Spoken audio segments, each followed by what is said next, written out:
bonjour à tous. Nous voilà de retour pour la rubrique Que deviennent les anciens GSC Players? Et aujourd'hui, on accueille Alex Vio. Salut Alex. Salut, ça va Marc? Très bien. Écoute, ça me fait super plaisir de t'avoir aujourd'hui avec nous dans ce Zoom.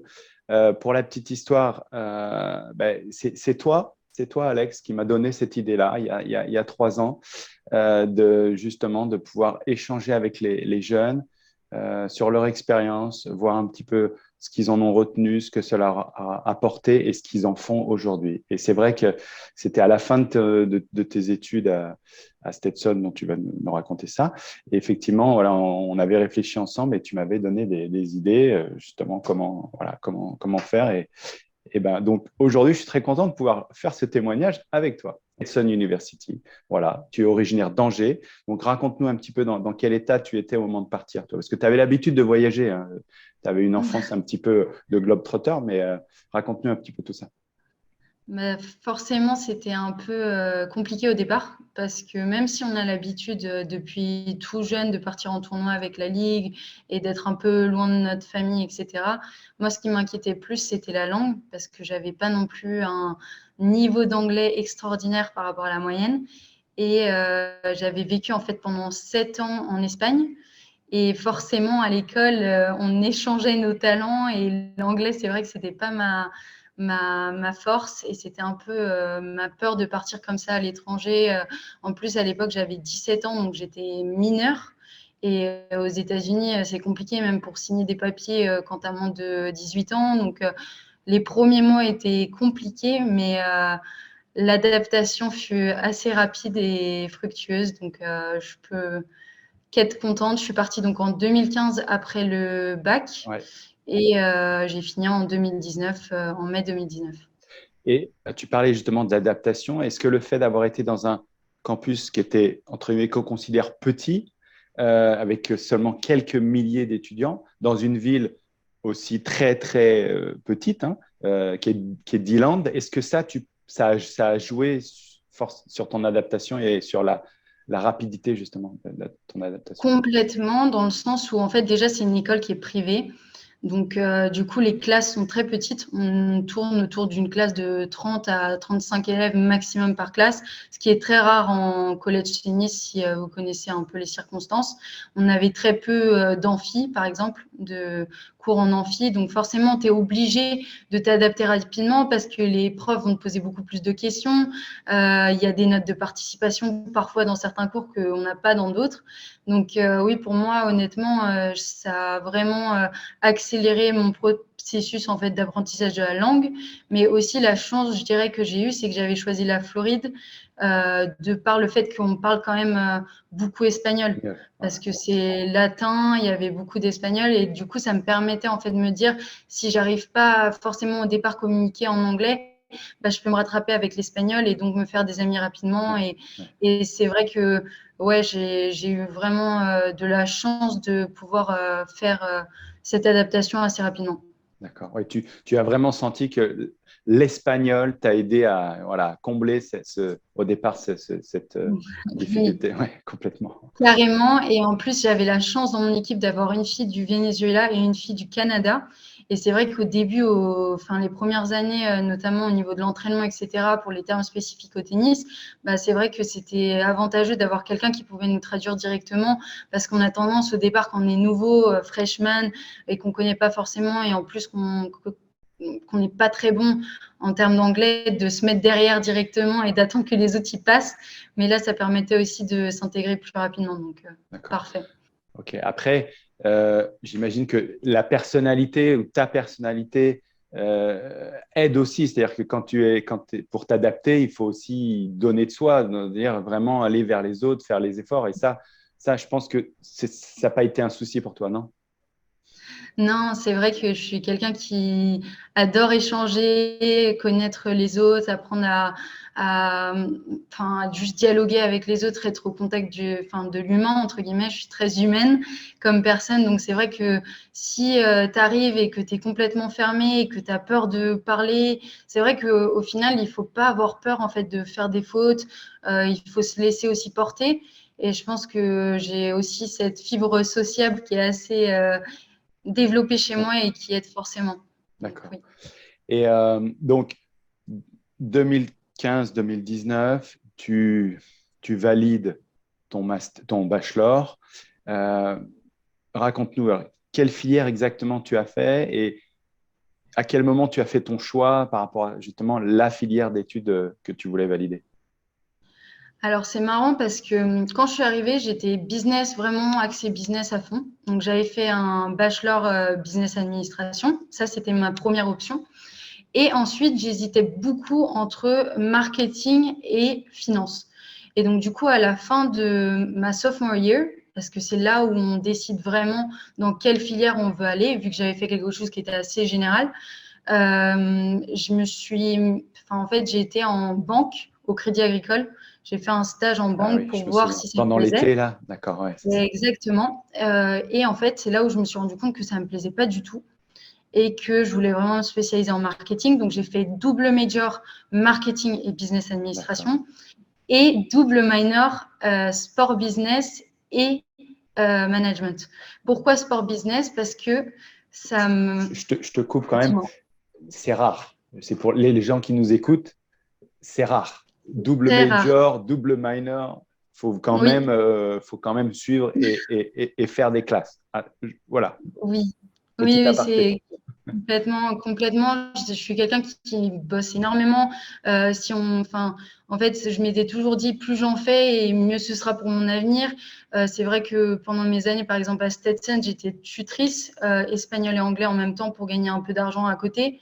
Et aussi, par exemple, dès qu'il y avait des événements sur le campus, on pouvait se porter volontaire pour travailler sur les événements sportifs sur le campus. Donc, c'est vrai que dès que j'avais l'opportunité de faire ce pas-là, bah, je le faisais. Et du coup, suite donc à ma deuxième année, je me suis vraiment spécialisée dans ça et je savais que je voulais travailler dans le sport. Donc, je m'étais dit, il faut absolument que je fasse un maximum d'événements. Donc, tous les étés, je me forçais à travailler quand je rentrais, en fait, à la fin de ma saison, au lieu d'aller faire des tournois à droite à gauche. Ouais. C'est vrai que j'étais très épuisée de mes saisons et je me disais, mieux vaut gagner en expérience. Et j'ai travaillé, par exemple, 2 fois à Roland. J'ai fait la Coupe du Monde féminine l'année de ma senior year. Donc, quand je finis mon bachelor en Ouais. 2019, j'enchaîne avec la Coupe du Monde féminine à Rennes, au stade Roison Park. Et une année aussi, et c'est quelque chose que j'encourage quand on ne sait pas si on veut rentrer après les études en Europe, de faire j'avais fait un CPT. Ouais. Donc, c'est au lieu de faire un OPT pendant un an où on travaille aux États-Unis, j'avais fait juste un internship de 4 mois pendant l'été. Et donc, j'étais restée toute une année entière, en fait, de 2018 à 2019, entre Là-bas. ma junior et ma senior year, tout l'été aux États-Unis, à Washington, D.C. Et c'est vrai qu'on se rend compte que, ben, voilà, et c'est à chacun de prendre en main son expérience et d'en retirer le plus de bénéfices possible par rapport à ce que chacun veut, en fait. Et c'est vrai que voilà, les opportunités, elles sont là, les possibilités de faire des stages, comme tu dis, de participer aux activités culturelles ou extra-scolaires de l'université, elles sont là, c'est vrai. Après, à nous ou pas, ou aux jeunes ou pas, d'y aller, de se porter volontaire, ça c'est clair. Ok. Carrément. Et si je peux ajouter sur ça aussi, il faut pas le prendre au pied de la lettre. C'est-à-dire que j'ai pas commencé au bout de 3 mois et c'est bon, je me suis mis tutrice. Ouais. J'étais tutrice, mais 2 dernières années, 2 et demi, honnêtement. C'était en janvier 2017, 2 ans avant de finir, que je me suis dit, bon, je vais faire du tutoring parce que maintenant je maîtrise. Mais avant, je le Oui, faisais pas du tout. oui, oui, Je oui. faisais juste les activités sur le campus volontaires et puis c'est tout. D'accord, Mais oui, il faut prendre le temps. bien sûr. Donc là, au bout des 4 ans, le retour en France, c'est en Europe, on va dire, c'est posé à toi. Je crois qu'au départ, tu avais essayé éventuellement de rester là-bas, lié peut-être aussi à ta vie privée de l'époque. Et après, tu as bifurqué sur le fait, OK, je rentre. Et à ce moment-là, tu as choisi un master bien spécifique. Raconte-nous. Oui, alors du coup, en fait, j'hésitais entre 2 masters. À l'époque, j'avais l'option de faire Paris-Dauphine en innovation. Donc, j'avais été acceptée dans cette école. Mais en fait, je me suis dit, ce que j'adore, c'est le sport. Et il y avait cette opportunité, en fait, de postuler au FIFA Master, qui est un master de management et droit du sport. Et j'ai postulé en sachant que la moyenne d'âge était de 29 ans. Donc, généralement, ce n'est pas après un bachelor qu'on peut rentrer. Ils exigent 2-3 ans d'expérience pour rentrer. Et il se trouve que j'ai dû faire bonne impression, que en fait, mes expériences d'été ont contribué à faire augmenter mon expérience professionnelle et donc d'atteindre ces 2 ans d'expérience qu'il fallait.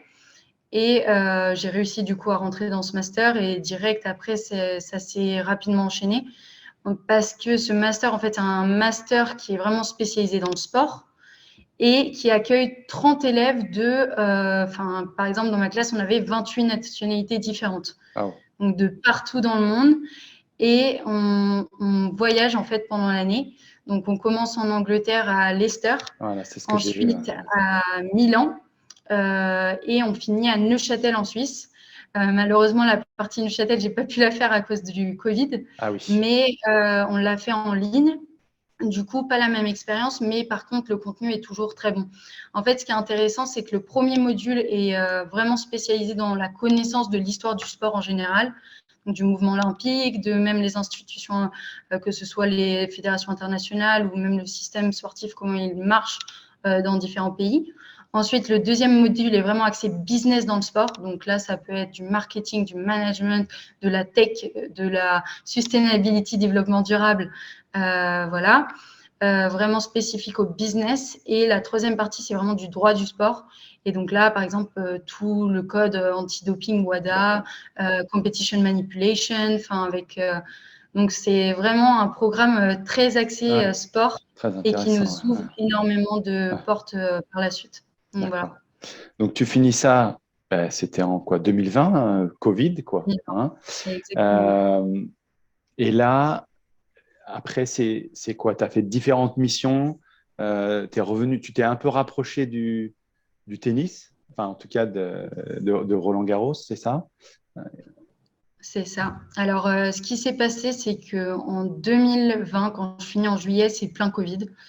Le sport est complètement à l'arrêt. Et là, je me dis, j'ai 22 ans parce que du coup, j'avais gradué du FIFA Master à 22, ce qui est très jeune.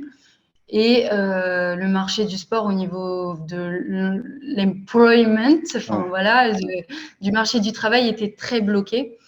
Et je me suis dit, il faut que j'arrive à trouver un autre moyen de m'en sortir.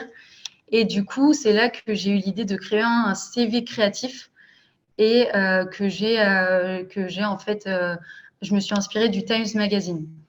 Et ce CV a bien fait le tour. J'avais plus de 15 000 vues, ce qui est pas mal quand même.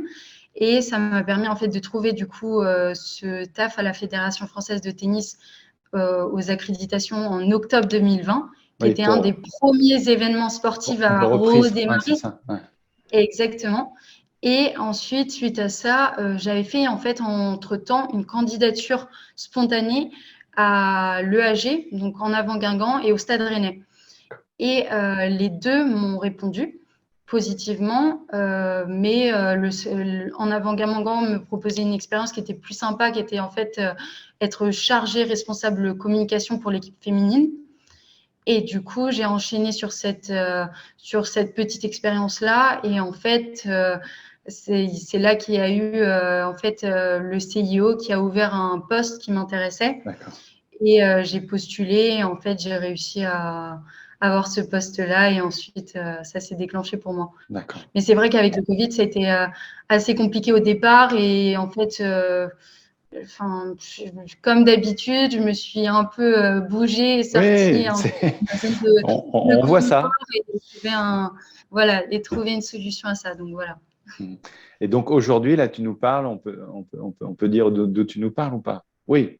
Là, alors du coup, je travaille maintenant du coup à la Fédération française de tennis depuis 3 jours. Donc c'est tout récent.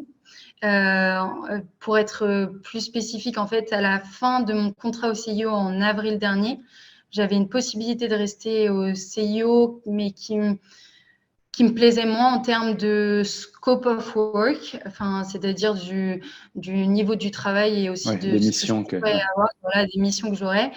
Et du coup, j'ai préféré choisir la Fédération française de tennis qui me donnait une possibilité d'enchaîner entre une première mission paddle, qu'on considérait un peu comme un test, pour la deuxième mission, qui est en fait une mission qui est liée aux Jeux Olympiques, donc de Paris 2024, aux Jeux Olympiques et Paralympiques. Et du coup, je suis aujourd'hui assistant sport manager, adjoint sport manager, qui est deputy sport manager en anglais. Parce que forcément, vu que c'est relié à Paris 2024, les titres sont en anglais, donc Deputy Sports Manager. Et j'ai commencé ce poste-là depuis 3 jours. Et c'est ça, en fait, le poste, c'est la gestion globale des tournois de tennis qui auront lieu à Roland-Garros. À Roland-Garros. C'est pas encore officiellement complètement ficelé, mais qui aurait lieu normalement à Roland-Garros, et où on accueillera du coup les Jeux paralympiques et les Jeux olympiques pendant l'été 2024. Voilà. Ouais, c'est ça, d'accord. Donc finalement, ben, tu as réussi à joindre toutes tes passions, tout le sport, en l'occurrence même le tennis, si on va plus loin, et puis l'organisation d'un événement mondial, quoi. Complètement. Voilà. Donc, Complètement. Et en fait, pallier tout, ce que j'aimais, en fait, les langues, être avec un entourage assez international, être dans mon sport, être dans un environnement dynamique, parce que forcément, je touche à tout. J'ai pas, c'est ça aussi le danger parfois, c'est que sans se spécialiser, on peut se dire mais qu'est-ce que je vais faire? Mais en fait, là, sur mon poste, c'est vraiment un 360 et toucher un peu à tout. Là, je suis particulièrement sur la partie sport. Donc, et c'est vraiment ce qui m'intéresse le plus. Donc, j'ai eu cette chance aussi de ce qui est quand même important, je pense, dans la vie, c'est de faire un métier de passion et de pouvoir évoluer dans le domaine que je préférais. Voilà. Si on pouvait un petit peu résumer la Alex d'il y a quelques années, voilà, et la Alex d'aujourd'hui, elle a fait du chemin, mais quelque part, ce socle que tu avais, cette motivation, elle était déjà là. Donc, si tu avais un conseil à donner aux jeunes, voilà, qui ont 17 ans, 18 ans aujourd'hui, qui se posent des questions par rapport à l'expérience américaine, enfin, voilà, vivre cette expérience-là, qu'est-ce que tu pourrais dire? Allez-y à 100%, en fait. Je pense qu'à un moment donné, l'être humain a tendance à avoir peur. Et je pense que c'est important de prendre son courage à deux mains et de foncer et en fait vraiment vivre pour ses rêves aussi. Pas s'arrêter à ce que peut dire Pierre-Paul Jacques. Je pense que si on a vraiment des objectifs clairs et qu'on sait se remettre aussi en question pour progresser, on peut vraiment aller très très loin. Et pourtant, je le dis et je suis encore jeune, mais je me suis toujours dit, l'âge, c'est qu'un chiffre au final. Et si on a vraiment envie de faire bouger les lignes et aller un peu plus loin, c'est vrai qu'il faut y aller. Et l'expérience américaine, ça te donne cette possibilité en fait de grandir 10 fois plus vite et aussi d'avoir une certaine discipline qu'on n'a pas forcément. Et quand on a en fait toujours eu ce double parcours aussi, c'est pas toujours facile de faire un choix. Et je vois qu'il y a des gens qui ont du mal justement à lâcher un domaine plus qu'un autre et à se dire mais pourquoi, là on a la possibilité de faire les deux. C'est ça. Donc continue à faire les deux et au bout d'un moment quand on se rend compte aussi que ça suit plus forcément dans un autre, et il y a l'autre qui va prendre le dessus et c'est ce qui s'est passé pour moi. Moi, au niveau du tennis, je savais que j'allais pas être professionnelle et je m'en suis rendu compte assez rapidement et je me suis dit ok, c'est pas grave, ça va me permettre d'avoir une bourse à 100%, d'apprendre la langue et en plus d'avoir après ces atouts que tout le monde n'a pas. Ouais. Et aujourd'hui, j'ai la chance de pouvoir dire que j'ai quand même vécu dans 6 pays, je parle 3 langues. J'ai travaillé avec plus de 200 nationalités différentes et voilà, c'est quand même incroyable de vivre ça seulement à un très jeune âge, quoi. Ouais. J'ai même pas 25, je vais avoir 25 en octobre, donc Donc voilà, D'accord. à 24 ans. Merci et en tout cas, bravo. Et Merci. que du bonheur pour la suite, pour ces 2 années-là qui arrivent déjà, qui sont super excitantes, ça c'est évident. Voilà, j'espère que on arrivera, nous, en tant que Français, à sentir voilà, l'événement venir, quoi, se rapprocher de nous petit à petit. Et en tout cas, je te remercie pour avoir partagé ça avec les jeunes qui écoutent et qui suivent un petit peu les différents échanges que je mets. Merci beaucoup, Avec Alex, en tout cas. plaisir. À- Avec à- plaisir et n'hésite pas, hein. ouais, N'hésite pas, s'ils ont besoin, ils peuvent toujours m'appeler, je suis toujours joignable.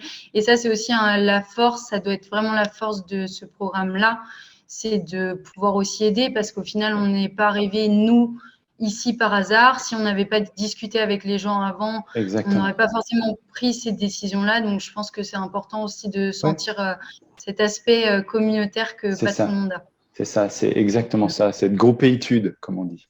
Voilà. Exactement, Mais exactement. Donc, c'est merci avec grand encore. plaisir. Ouais, c'est gentil. De rien. À bientôt, Alex. À bientôt.